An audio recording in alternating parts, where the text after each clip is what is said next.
First, I'm going to show you Fred, my cat, because he's been really nervous at the new apartment, and I just want you to see him. He's finally sitting next to me.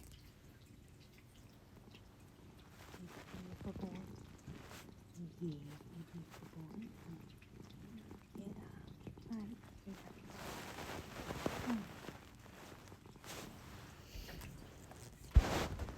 Baby. My other one is passed out up over on the chair. So that was Fred, and Atticus is my little black cat. I'll show you him another day. Because if I move here, Fred will probably get scared and he'll jump down. I don't want him to get scared.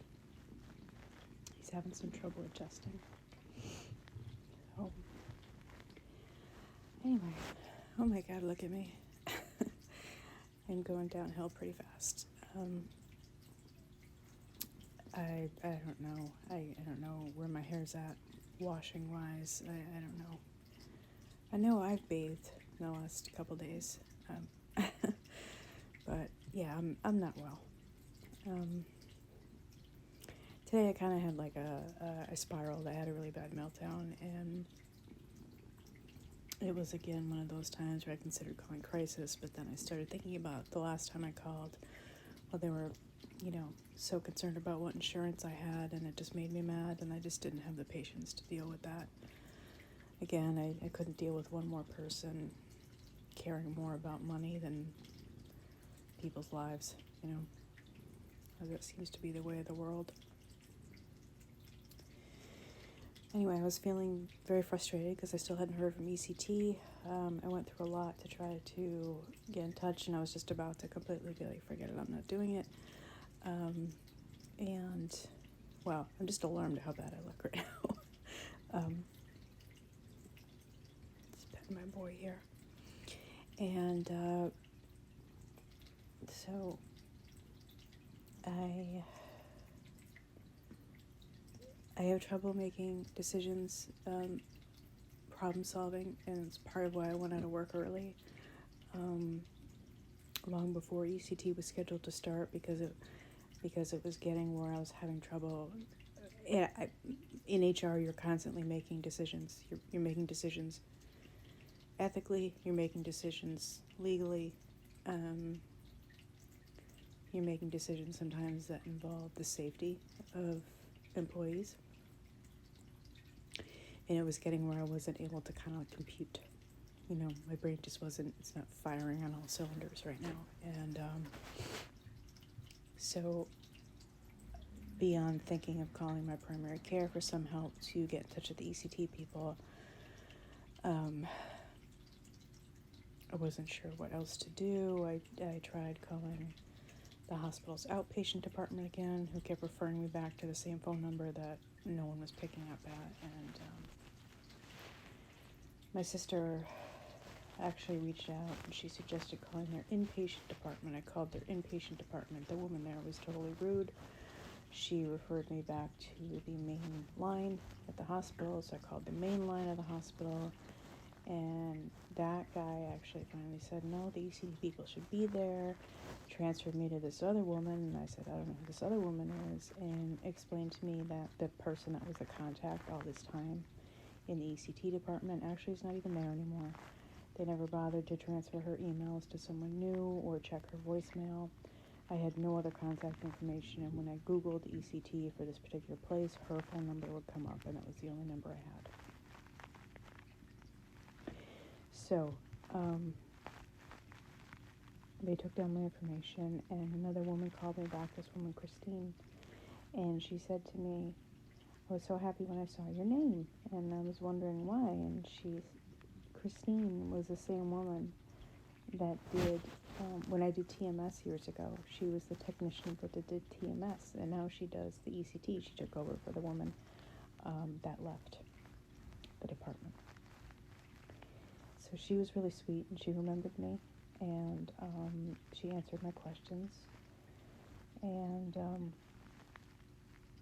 I'm finally feeling calm. I am going Monday, getting my first treatment, and if I'm in any condition, I'm going to try to post afterward just to explain my experience. But prior to that, I was so frustrated and felt so hopeless because I just trying so hard to get help and not being able to get help, and in other areas of my life feeling like, and it's not all, but that a lot of people that I thought were friends aren't friends. I haven't really talked about it on here, but about a year ago, one of my best friends for 40 years just stopped talking to me without explanation, and kept asking and asking and asking what was going on, and what did I do something or say something or whatever. And she'd just make up a couple excuses, but that's it. We don't communicate anymore. She won't tell me. But she was a big part of my life for 40 years, and I don't know what happened. I'll never know what happened. I don't know what I could have done or said. So I'm feeling very, very alone, and like a failure at my relationships, and I was feeling very much like maybe I'm just not worthy of love. Maybe I'm just unlovable, and that it's like I'm kind of a throwaway of a person, you know. Things got very dark there for a while today. But a couple of people reached out and some things were solved, and I'm feeling a little calmer, but it was a perfect example of the way depression functions. So I've talked before about cognitive distortions, and David Burns wrote a book called Feeling Good. It's kind of the seminal work on cognitive behavioral therapy.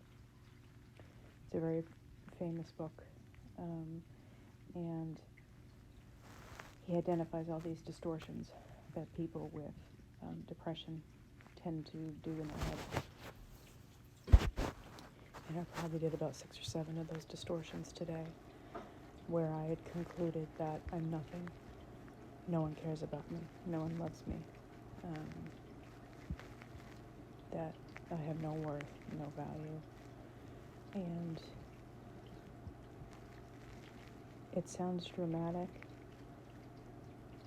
to someone that doesn't experience those kinds of thoughts. But depression is telling you this, and it's hard not to believe it, because that's the message going on in your head. And while it's born out of some level of truth, you're obviously upset about something happening. There's something that's prompting it. It's not like you're just creating it. But it's taking a little glimmer of a situation and blowing it up and making it massive, and you're going to extremes, complete extremes. Like, for example, say you're married and you get in a fight with your husband.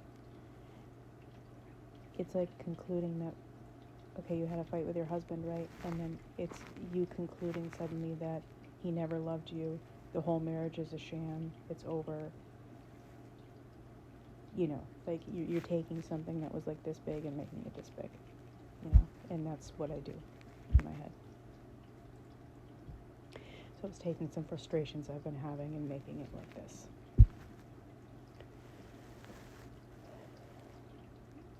But it's as annoying and dramatic as it might seem to other people when it's happening. For me, it's just pain, and I'm believing it. And it's really hard to catch yourself and go, no, that's a distortion. That's your depression telling you that. It's so hard to catch that. But anyway, I'm calmer now. This video's long, I'm sorry. And I'm getting my head zapped in a few days. So, thanks for coming along with me with all my ups and downs. And I will check in tomorrow. Have a good night.